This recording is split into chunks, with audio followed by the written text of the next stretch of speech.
So yun mga idol, magandang umaga o magandang araw pala mga idol. So ngayong araw, nandito tayo ngayon sa Cubao. At papunta tayo ngayon mga idol na isang terminal na may biyaheng Bicol.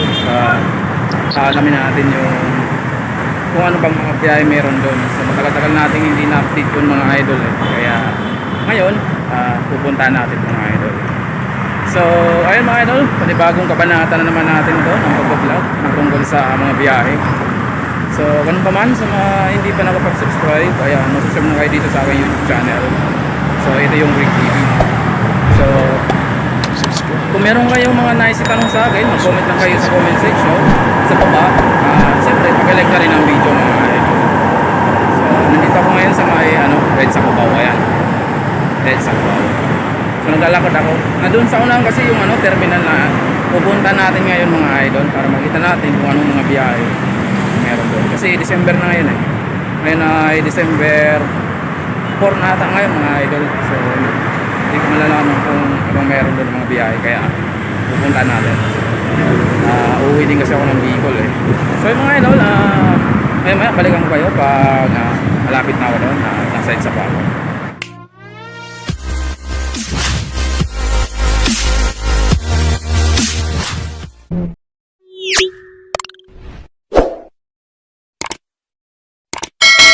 So yun mga idol, I'm back. Andito pa rin ako sa may EDSA.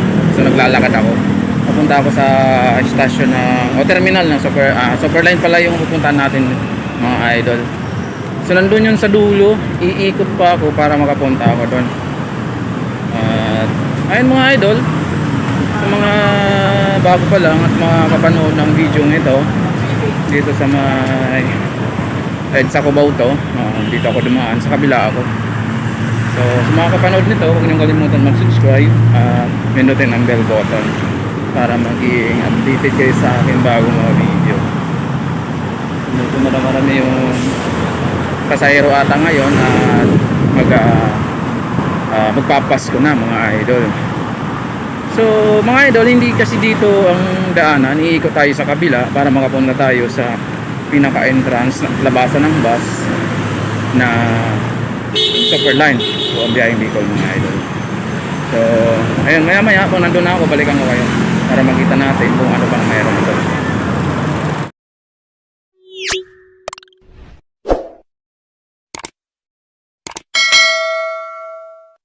So ayun mga idol, nandito tayo sa terminal ng Superline. Ito yung terminal 2. Ayun, nandito ako sa labas.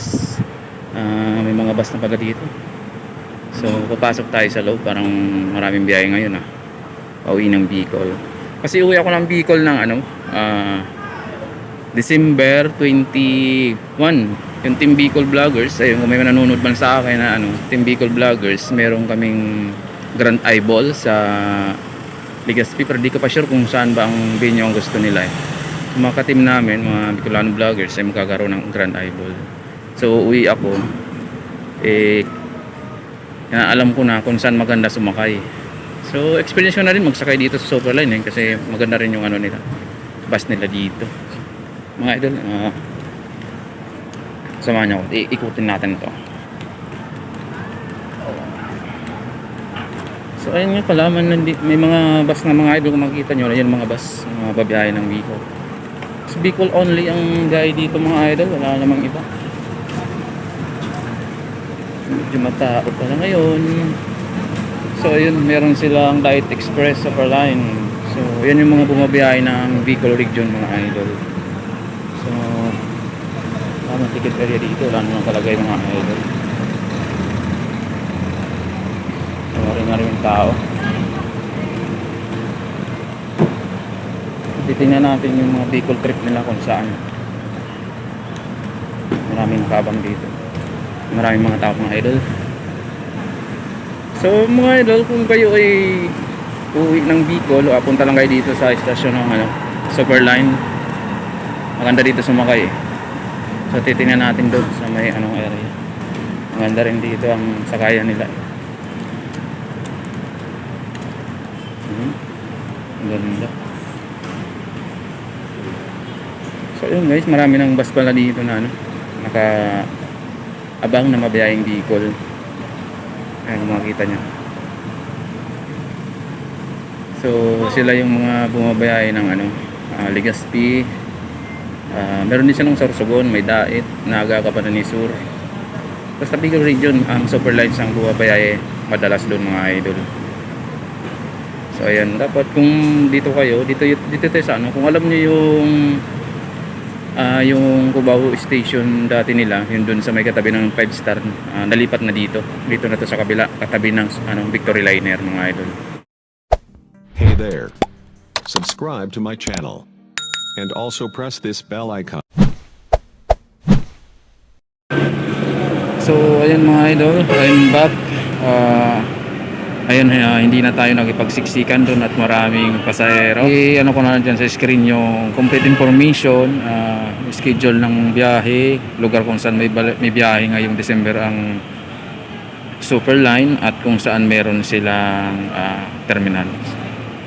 At kung anong oras, so hindi including yung pamasahe mga idol dahil maraming tao, hindi ako nakipagsiksikan. So ayan, mga idol, panoorin nyo yung natin dyan sa screen, tingnan nyo kung mga schedule ng biyahe at oras ng biyahe nila mga idol at location. So ayun mga idol, bago matapos ang vlog ngayong araw at sana ay nakatulong sa inyo itong video ito. Sana ay huwag kalimutan mag-subscribe. Nandito pa rin ako sa Superline Terminal mga idol. So maraming tao rin ito. So ayun mga idol, sa mga sasakay ng Superline, punta lang kayo dito sa Cubao. At kung hindi nyo alam, kung alam nyo yung Victory Liner o alam nyo rin yung Solid North, katabi lang ito mga idol, kahilera lang, hindi kayo mawawala. Dahil yung dati nilang terminal dun sa may katabi ng 5 star ay wala na. Dito na linagay mga idol. So katabi lang po siya ng Victory, ayun yung Victory, yung palabas na yun mga idol. So ayun mga idol, hanggang dito na lang yung ating update dito sa terminal. Nakuha naman natin yung complete information about sa location ng biyahe, oras at mga schedule mga idol. Hindi lang kasama yung pamasahe mga idol. So thank you so much, maraming salamat sa panonood nyo at huwag kalimutan mag-iwan ng isang subscribe for support kung ikaw man ay Bicolano. Ako rin ay isang Bicolano vlogger mga idol. So thank you so much at hanggang dito lang ang vlog natin. Mag-ingat kayo. Enjoy sa biyahe pag uwi ng Bicol. Bye bye!